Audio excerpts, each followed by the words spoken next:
We thank you for joining us this evening as we celebrate the opening of our new temporary exhibit, A Tribute to George Washington. We are so fortunate to have some very special guests with us tonight, and you'll be hearing from them shortly. But please join me in welcoming our own Kathy Mayton, Vice Regent for Arkansas of the Mount Vernon Ladies Association. Kathy, wave to everybody.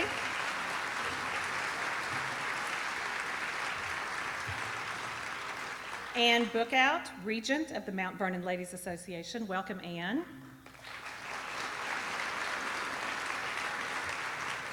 Susan McGill, Mount Vernon's Vice President for Advancement. There's Susan. And Kurt Vibrantz, President and CEO of Mount Vernon. Welcome, Kurt. We are also so grateful to all the wonderful staff from Mount Vernon that we've had the pleasure of working with over the last several months. And we are honored to partner with such a prestigious institution in bringing this magnificent exhibition to Central Arkansas. So thank you to everyone here from Mount Vernon tonight.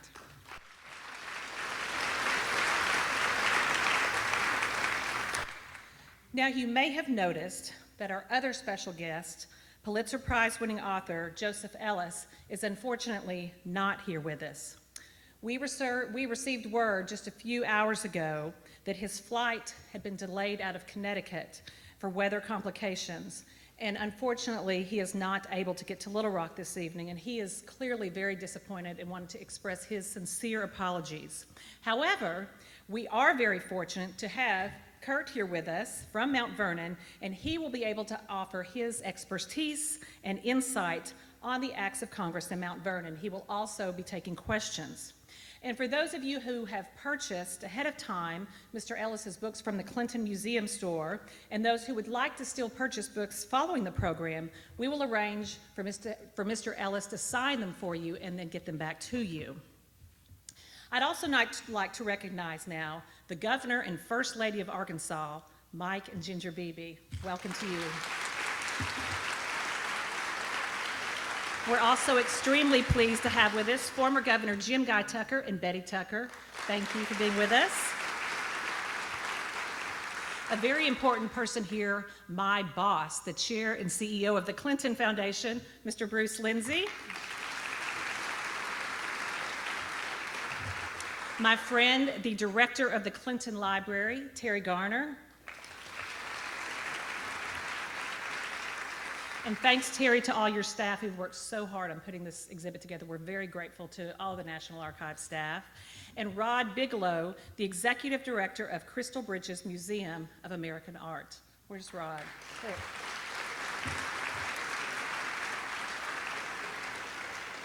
President Clinton had a strong vision of what the Clinton Center could bring to Little Rock and to the state of Arkansas.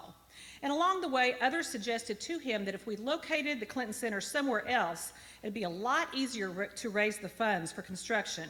But President Clinton never wavered from his intention to put it in Arkansas. And he had two main reasons. First, that he would never have been president without the support of the people from his native state. The second, and the reason we are all here tonight, is that he wanted the center to be in the middle of the country where more people would have access to history, culture, and experiences. When we bring history to the heartlands, like we are doing this evening with this remarkable exhibit, we are fulfilling his vision and enriching lives.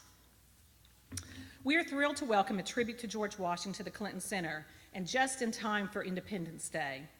This one-of-a-kind exhibition includes George Washington's annotated copy of the United States Constitution from Mount Vernon, copies of rare George Washington correspondence from the National Archives in Washington, D.C., and the Constable Hamilton portrait of George Washington, painted in 1797 by the artist Gilbert Stuart, which is on loan from our wonderful friends and partners at Crystal Bridges.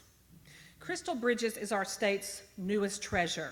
We are extremely fortunate to have the world's finest Museum of American Art right here in Arkansas, and we are extremely grateful to Alice Walton for this extraordinary gift that she has given to our country.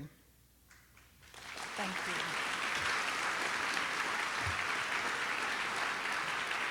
And finally, I'd like to introduce Kathy Hamilton Mayton. Kathy has served on the board of the Mount Vernon Ladies Association since October of 2012. She is the 8th regent to represent Arkansas, and she succeeds Mrs. Sam Buchanan of Little Rock. Kathy has over 25 years of experience in the world of development for nonprofits. Kathy previously worked for Baptist Health, which is the state's largest healthcare provider. And since September 2003, she has served as the executive director of the Episcopal Collegiate School Foundation, where she raises funds for faculty development, financial assistance, technology, and more. She is married to a man I can only describe as fabulous, Mike Mayton. Mike is an attorney and partner at Mayton, Newkirk & Jones. Kathy and Mike also both serve as trustees for the Stella Boyle Smith Trust and are very generous supporters of the Clinton Center. We are so grateful to you, Mike and Kathy, for co-hosting this very special evening with the Clinton Foundation. So please join me in welcoming to the podium Kathy Hamilton Mayton.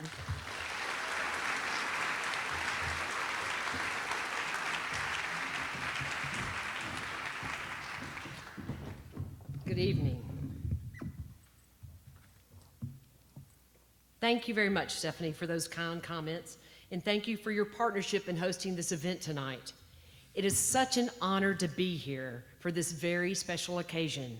This is the 8th Presidential Library for the Acts of Congress to visit, as it travels to 13 presidential libraries this summer before it returns to Mount Vernon on September 27th for the opening of the new National Library for the study of George Washington. I am the new Vice Regent for Arkansas, and I am honored to extend a legacy of now 7 women from our state, our fair state, that have held the title of Vice Regent at Mount Vernon. Dating back to my original predecessor, Mrs. Robert Ward Johnson, who began her service in 1859. The 4th Vice Regent from Arkansas, Mrs. J. Fairfax Loughborough, who served from 1932 to 1962, took what she learned from Mount Vernon and brought it home to Arkansas. As many of you know, Mrs. Loughborough single-handedly started the effort to save and restore the Arkansas Territorial Restoration, what we now call the Historic Museum of Arkansas. And in the audience tonight, as Stephanie referenced, but I'd love for her to stand, is my immediate predecessor, Vice Regent for Arkansas, Mrs. Sam Buchanan, who served from 1995 to 2006. Frances, you wave.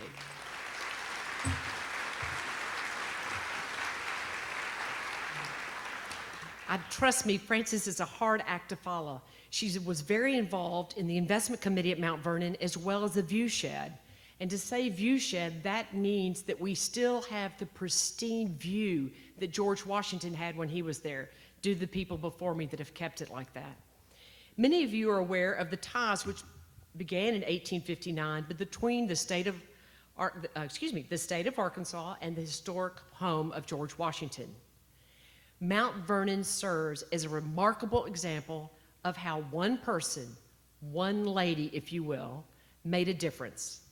In 1853, a woman named Anne Pamela Cunningham from South Carolina launched the effort to save Mount Vernon from potential ruin when she rallied a group of ladies from across the country to raise the incredible substantial sum of $200,000 to purchase the dilapidated estate from the Washington family.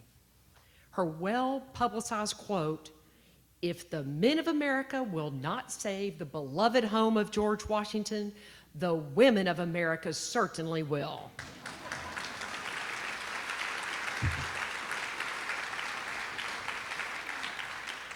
That quote served as the foundation of the Mount Vernon Ladies Association, as well as the birth of the preservation movement in America. For over 160 years, the association's Board of Regents, currently comprised of 28 women representing states from across the country, have maintained and preserved the buildings and grounds of the most visited historic home in America. If that isn't remarkable enough, let me point out that the Ladies Association has never, ever accepted a penny of government money and relies solely on the generosity of patriotic Americans to fund our operations and programs. Our mission is to preserve and educate people throughout the world about the life and legacies of George Washington, so that his character and leadership will continue to inform and inspire future generations. As earlier mentioned, but I must say, we are particularly honored tonight by the presence of the 20th Regent of Mount Vernon Ladies Association, Ann Bookout. Please stand again just for me.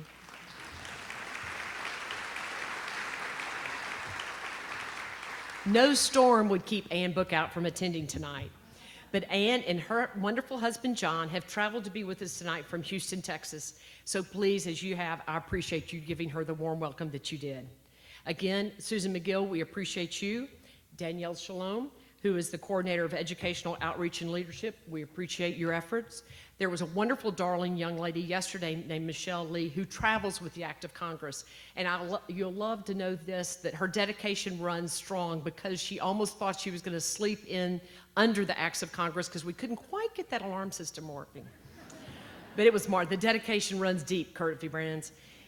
But it is now my pleasure to introduce Mount Vernon's president and CEO, Kurt Brands. Kurt joined Mount Vernon in September 2012. He brings both energy and passion for American history, as well as skills honed from a remarkable career in the world of multinational corporations and entrepreneurial startups involving media, technology, and banking, having served as president of HBO International, president of Time Inc. Multimedia, and president of Time Inc. Europe. After a 17-year career with Time Warner, Kurt helped launch and grow several media-related startups. Recognizing the importance of scholarly research and educational outreach, Kurt is the perfect person to help bridge the past with the future. He is committed to helping Mount Vernon find new ways to advance the remarkable leadership of George Washington. It is my pleasure and my honor to introduce Kurt Brands.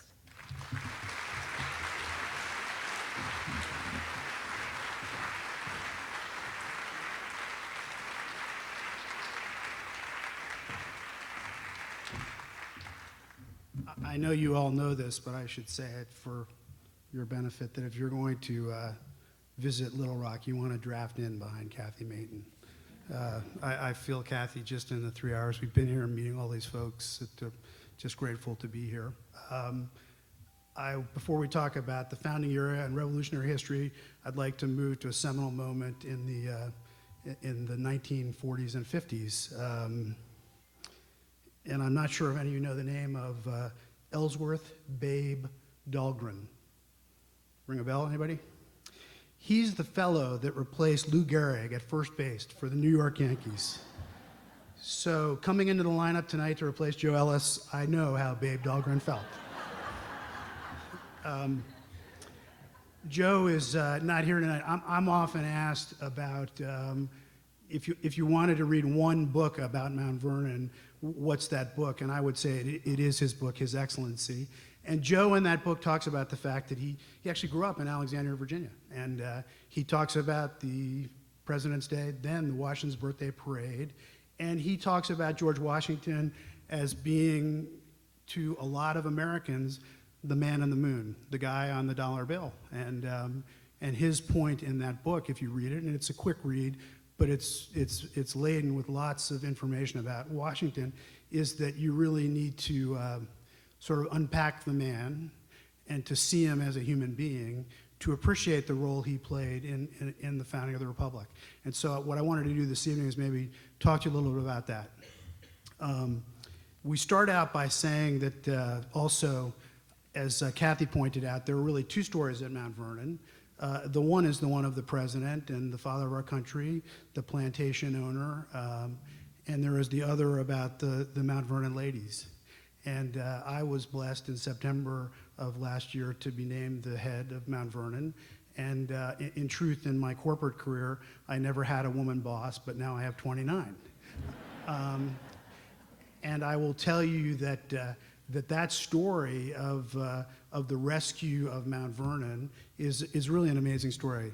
A ship's captain was passing and as they do was the custom at that time, rang the bell as the steamer passed Mount Vernon in honor of the father of our country.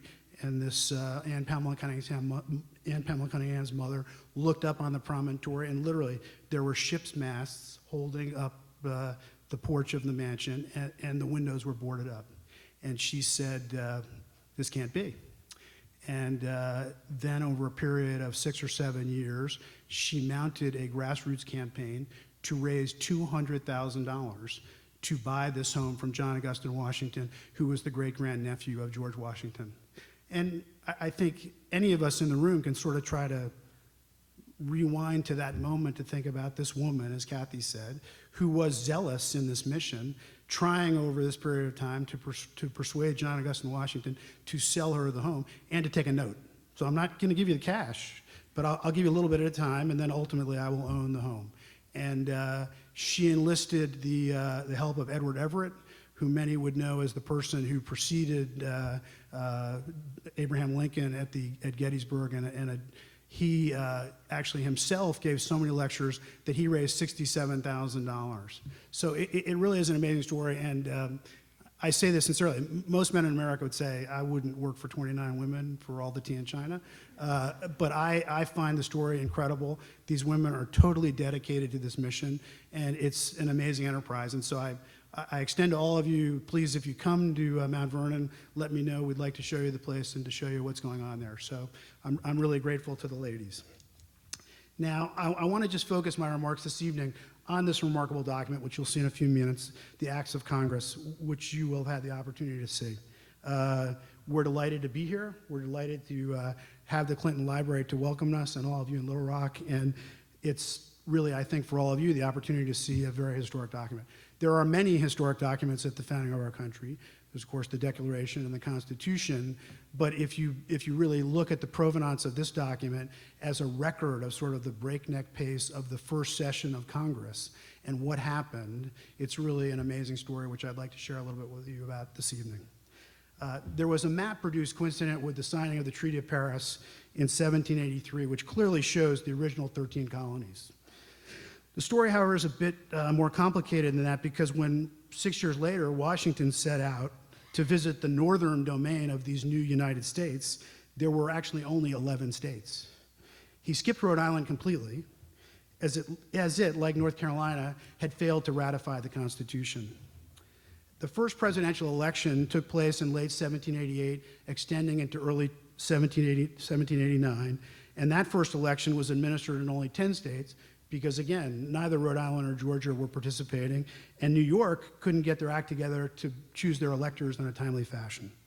Now, each state had a number of electors equal to its senators and representatives, and each elector was tasked with casting 2 votes. Each of the 69 electors cast a vote for Washington, making him the first and only president ever unanimously elected by the United States. The remaining electoral votes, just to give you a sense of sort of the plateau on which he was held, the remaining electoral votes were split among 11 people, and it was the custom then that the person receiving the second largest number of votes would become the vice president, and that was John Adams. And so he got 34 votes. A lot is made about Washington's reluctance to accept the presidency. If one studies his response to hearing the news in March 1789 that the election was official, it reads as if he's headed to the gallows, in all seriousness. Now, if you sort of think back to those days, it was literally weeks between the time that the election was held, the electors actually ratified, and Congress ratified it. And so by the time he made his way to New York, a great deal of time had passed.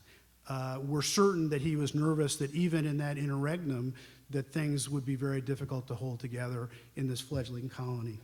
He inherited a very fractious constellation, and he was certainly unsure whether he or any mere mortal could meld this group into a group that was united in more than that sense of the word, more than name only.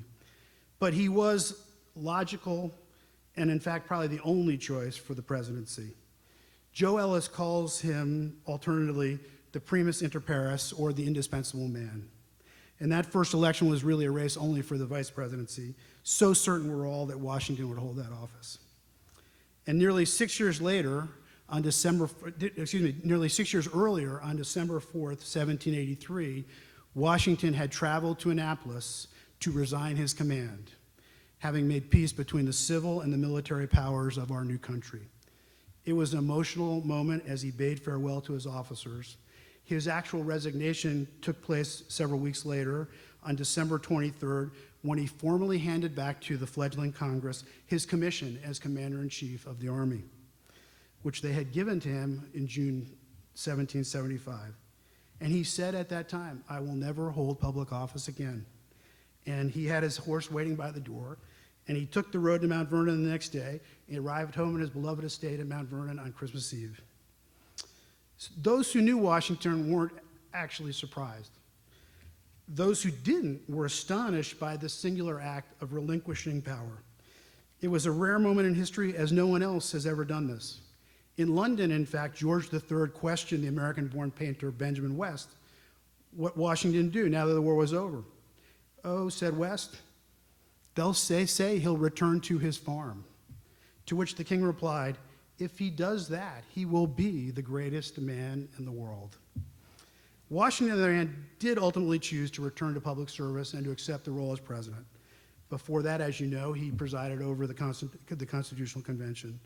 And he once said, "I was summoned by my country, whose voice I can never hear but with veneration and love," which is why we believe he did accept the presidency. The first federal Congress convened on March 4, 1789, in New York City. The delegation that day were welcomed in the morning by an 11-gun salute, reminding those in the know that only 11 states at that point had actually ratified the Constitution. And by sunset that day, 2 more volleys had been added to the salute, ushering out the Articles of Confederation and announcing the ratification of the Constitution by all 13 states. And one anonymous observer said, "The old government has gently fallen asleep, and the new one is waking to activity." To memorialize the proceedings of that new government, Francis Child, who was a protege of Benjamin Franklin, and his partner John Swain were officially designated as printers to the United States of America. And that first session of Congress concluded in September 1789, and 600 copies of a 106-page book, The Acts Passed at Congress, were printed. That first session was a busy one. I, like you, will marvel at the output in comparison to today's environment and filibusters and lack of compromise. Are you ready? The first Congress created the Departments of State, Treasury, and War. It built a structure for raising taxes and tariffs. It created the judiciary system, including, quote, the Supreme and other courts. It also passed dozens of other laws necessary for the conduct of the fledgling nation, laws for the patenting of invention, the conduct of a national census, as well as numerous others. Now, many don't realize as well that there was a demand for a Bill of Rights. And there were at the outset a dozen proposed amendments, from which came the 10 original amendments that formed the Bill of Rights. The 2 that did not pass, and this will be a great quiz at a dinner table sometime, were one that proposed a complex formula for increasing the size of representatives based on population growth, and the other related to the compensation for elected senators and representatives. And as a footnote, it took 203 years before that amendment on compensation was finally passed in 1992 and became the 27th Amendment. Washington himself received 7 copies of the acts. Now, given the price tag fetched for the one we acquired by the Mount Vernon ladies, you all likely share my curiosity about where the other 6 are. From those 7, he himself undertook to create one very special edition, which was the one you will see here this evening. It has a beautiful leather cover with the President of the United States embossed on the front. It has his armorial bookplate. He has signed this copy with a flair, as he did many of his books from his library. But what really sets this document apart is that Washington made extensive notes in the margins of this book, which clearly point towards the thought he gave to creating his roadmap as to what the executive branch should do. Of note, Article 2, Section 3 states simply that the president should give information to the Congress on the State of the Union. With that in mind, Washington might simply have sent up a report instead of choosing to deliver a speech. And in contrast to his inaugural address, which he focused on broad themes, his State of the Union was quite specific. And in the early years, the State of the Union was given only to the Congress. In turn, Washington also gave copies of the Acts of Congress to Chief Justice John Jay, the then 5 Associate Justices, as well as to Secretary of State Thomas Jefferson and Secretary of Treasury Alexander Hamilton. His copies of the Acts returned with him to Mount Vernon, and they were in his library in 1799. After Martha Washington's death 3 years later in 1802, Mount Vernon and its contents passed to Washington's nephew, Bushrod Washington, who was himself at the time a Supreme Court justice. In the inventory compiled for estate purposes, those 7 folio volumes of the Acts of Congress were assigned a value of $28. If you could only have gotten it then, Anne, you know. And from there, the volume had a long journey before returning home to Mount Vernon. They left the Washington family when they were sold by Lawrence Washington in the 1870s, who sought to cash in on the inheritance from his father, John Washington, who in turn had sold Mount Vernon to Anne Pamela Cunningham 20 years earlier. And over the next 140 years, it actually passed briefly within range of the ladies. It was owned by Phoebe Apperson Hearst, who was the vice regent from California. And now, after this tour of 13 presidential libraries, the Acts will return home to Mount Vernon to take its place in our new library. In April 1797, 2.5 years before his death, Washington remarked in a letter to his good friend, Dr. James McHenry, "I have not houses to build except one, which I must erect for the accommodation and security of my military, civil, and private papers, which are voluminous and may be interesting." So by the end of September of this year, and nearly 220 years later, Washington's wish will become a reality. We will open the Fred W. Smith Library for the study of George Washington at Mount Vernon. We are in the midst of completing a $100 million capital campaign. We have raised already $106 million. We have a 45,000 square foot facility there, as well as a 6,000 square foot scholars residence. And I'm pleased to say, as Ann Bookout and Kathy Maiden would point out, that all of that money was raised from patriotic Americans like yourselves, and none of it has come from the federal government. The library will be a repository for the books and papers that we have amassed, including 400 original or duplicate volumes from the original 844 volumes that were in Washington's library at the time of his death. It will also house the primary source documents from the Washington Papers Project that we have supported at the University of Virginia. And all this will be available to the inaugural class of library fellows when they take up residence beginning in October, and to many generations of scholars. The library is also equipped with the latest in technology that will allow us to deliver the message of Washington and his seminal role in the founding to the millions around the world. We're building a leadership curriculum in concert with the Jepson School of Leadership at the University of Richmond, and we are also intent on using this new library to convene national leaders from all walks of life, to engage in civil discourse around the myriad challenges and opportunities facing all of us as Americans. It's an exciting time for us to be in Mount Vernon. People have asked me after 9 months, and frequently over the last 9 months, why do you care? And I turn it to you to say, why should you care? And I believe fervently the reason you should all care is because this story of Washington and the founding is just an amazing moment in the history of our country. And I tell you, we were richly blessed in February to be given a $10 million gift from a fellow you may have heard of called David Rubenstein. David Rubenstein is the founder of the Carlyle Group. And when he came and we announced that gift at Washington's birthday at Mount Vernon, we offered him the opportunity to take the podium, and he spoke eloquently, unscripted for a very few minutes, and he said, I owe this country a deep debt. He was a son of a postal worker, father never made more than $7,000 a year. He was a scholarship kid at Duke University and at the University of Chicago Law School.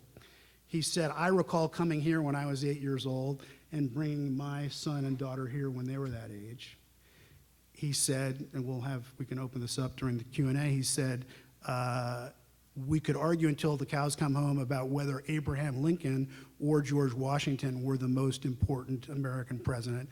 I choose Washington because while Lincoln saved the Union, it's certain we would not have had a Union without George Washington. He lauded the ladies for saving the mansion, and the last thing he said on a very personal note was, as a Jew in America, I give this gift to Mount Vernon because Washington in his day was a beacon for religious tolerance in the United States. So I think the reason that you all should care is because this story is a story that we need to continue to tell to our children and our children's children. And I believe if you leave here today, I would like you just to take away what we tell people every visitor to Mount Vernon, and I think you should know that we have more than 1 million a year. We're the most visited historic site in America. We've had more than 77 million people visit Mount Vernon since the ladies took it over. We do portray Washington as a man of action, as a man of civility, as an entrepreneur, and as a person who understood power and when to give it up. And so we try to instill that in everyone coming from 8 to 80 years old, and I hope you will all take that away tonight. And I hope you'll all take that and spread that word as you go about your day and in the coming weeks. So I'm very grateful to be here, and I thank you very much.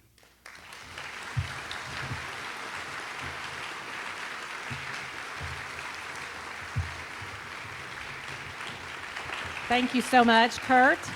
We'll take some questions now. Raise your hand and we'll bring a mic to you. Anyone? Don't be shy. I'm sure you have many questions. Right here, yes. My question has to deal with maybe several years ago I was in Selby, England, and visiting the Selby Cathedral. And inside the cathedral, there are 2 flags that are flown, the British flag and the American flag, because the Washington family was living there in England before they moved to America. What is a good place to learn about that part of the history of the Washington family before they came to America? Well, it's a great question. There is the ancestral home of George Washington, the Washington family, is called Sulgrave Manor, and it's in Banbury in the UK. And in fact, no coincidence, but Laura Rutherford, who is our vice regent from Alabama, is the person who actually sits on the board of Sulgrave Manor. There is a lot written certainly in the book by Ron Chernow about Washington, about the Roundheads and the reason why the Washington family left Britain. So that would be a place. Depends on how deep you want to go, but there's some part of that book devoted at the very beginning to that story. Other questions? Yes, sir. You sure can hear it. I have to wonder what France would have been like if Napoleon had followed Washington's lead, and just wonder if you have any thoughts on that. Well, I can tell you actually that when the ladies took the house back in 1859, 1860, there were only 2 items in the house that were original to the mansion from Washington's time, and one of them was the key to the Bastille. And many of you would know that Washington had a deep and abiding relationship with the Marquis de Lafayette, and in fact saw him as a son. And the Marquis de Lafayette basically presented that key to Washington, saying, as you are the father of liberty, I followed you, and so I want you to have this. I can't surmise. It's like, what if the Germans won World War II? I mean, you know, I can't surmise what would have happened, but I do know that that this revolution spread, and it was an amazing moment in world history. Other questions? Mr. Mayton, did you have a question? I'm a plant by Stephanie, not by my wife. If it's proper, I think people would kind of like to know how you got the Acts of Congress, how it was acquired, and how all that took place. I can tell you that. Although I will begin that with a disclaimer, and that is that if you do the math and know that it was acquired virtually a year ago, June of 2012, I wasn't even on the scene. So I can tell you the story as an innocent bystander, although I can also sort of give you a sequel to the story in a second. Ann Bookout, who's here, who's the regent, and in fact, personal story was that I had my first interview with the 6 ladies who comprised the search committee on a Wednesday in Washington, D.C. And little did I know that Ann was going the following Friday, 2 days later, up to Christie's to bid on this historic document. That document was owned by the Dietrich Foundation. Mr. Dietrich was an heir to the Luden. He had built the Luden's cough drop fortune and sold that company. And he had actually owned the document for a great deal of time. His son, Richard, tells me that he remembers it just being in the top drawer of his desk. But if you see it now, I'm sorry, you'll see that it's in pristine condition when you go out to see it. Because we were going to open this library, we all thought, or they did, the ladies, that this would really be the keystone document for display at the library, because it is such an important document in the life of both the Republic and Washington, and clearly a document that he revered. And so they didn't know, I'll say, Ann, until sort of 2 weeks before the document, maybe even shorter, that it was actually going up for auction. And they scrambled to put the funds together to buy the document. And I think when you hear that number, $9 million, almost $9 million, you think it's 9.8. You think it is, we must be flush with cash. But I can tell you one thing after 9 months, and that is that the ladies are very, very, very frugal. And they manage the money quite well. And we were fortunate to be able to find the money to buy this document. Now, Ann would have gone there to Christie's, and the price that everyone imagined it going for was $2 to $3 million. Wow. And after about $6 million, Ann, there were really only 2 people in the bidding, Ann and another fellow. And actually, I think the video is out here. You can probably see him. It's him. He's wearing a yellow baseball cap. We have yet to determine exactly who he was, but he bid it up. And then actually you see when the gavel drops and John Hayes, who's the bidder, says it's returning to Mount Vernon, he sort of pitches his paddle on the floor because he's lost the bid. And we've determined, we do know that we think he is an entrepreneur, another self-made man from the state of Alaska. But we face a challenge at Mount Vernon because there is such significant love of Washington, not only in the United States, but outside the U.S., because that was, of course, the most expensive U.S. document ever sold by quite a margin. The most expensive portrait ever sold was a portrait of Washington. The Ramage portrait miniature was the most expensive portrait miniature ever sold. And the most expensive set of armaments ever sold was a set of armaments that have a provenance between Lafayette and Washington. So we were successful in buying it, but we really had to dig deep to do it. If we then fast forward to January this year, the world of bidding and auction is not one I know well. But there was a painting by Benjamin Latrobe, who was one of the architects of the Capitol, which had actually been on loan 2 separate times at Mount Vernon. And the family decided that they were going to sell the painting. And we tried to have a conversation with them around acquiring the painting before it went to auction, but they wanted to test the auction market. Benjamin Latrobe emigrated to the U.S. from the UK. He befriended Bushrod Washington in Richmond, and as happened regularly, Benjamin Latrobe arrived one day with a letter of introduction at the door of Mount Vernon. And Washington, as he would have, invited him in to have dinner. And then he wanted to take his leave, and Washington said, "No, please stay. We're going to take tea or coffee out on the patio." And Latrobe, who was himself an artist, took out his little sketch pad and did this sketch in watercolor. And it's one of only 2 extant paintings of the Washington family at leisure at Mount Vernon.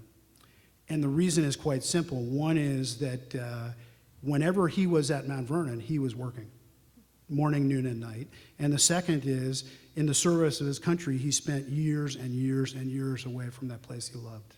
So the guide price on that painting was $400,000 to $500,000. The regent, who was still trying to recover from the previous auction in June, said, I don't think, and so I said, no, come sit next to me, come sit next to me. So the bidding began at $400,000, and it moved up through phone bids to $475,000. And then I felt this elbow in my side, and the regent said, now, and I raised my paddle, and I had the bid in at $500,000. And after what would seem an eternity, the gavel dropped, and we had acquired the painting for $500,000 from Mount Vernon.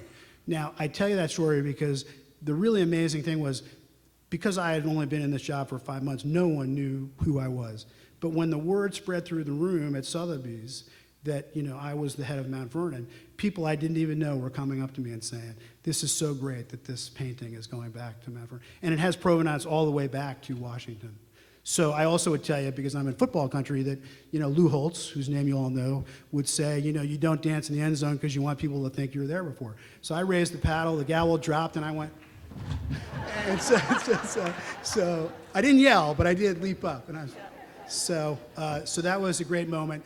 That painting will actually be on exhibition at Mount Vernon beginning in February as a cornerstone of our Gardens and Groves exhibition at the museum. So again, I invite you all, come up from Little Rock to DC and see that painting. So we're very glad to have it. Well, thank you so much, Kurt, Thank for your you. remarks tonight. Thank you. Thanks to all of you. I wanted to let you know, for those that have come to see some of our temporary exhibits, they're usually upstairs, but tonight's special exhibit is actually in the Orientation Theater right outside these doors. I also wanted to let you know that we are opening the entire library for you this evening, so feel free to wander around and don't miss the fabulous Oscar de la Renta one-of-a-kind exhibit, which is also upstairs. Thanks, Ann, to you and to Kathy and Susan and all of our friends here from Mount Vernon. Enjoy your evening. I'm sorry, Joe.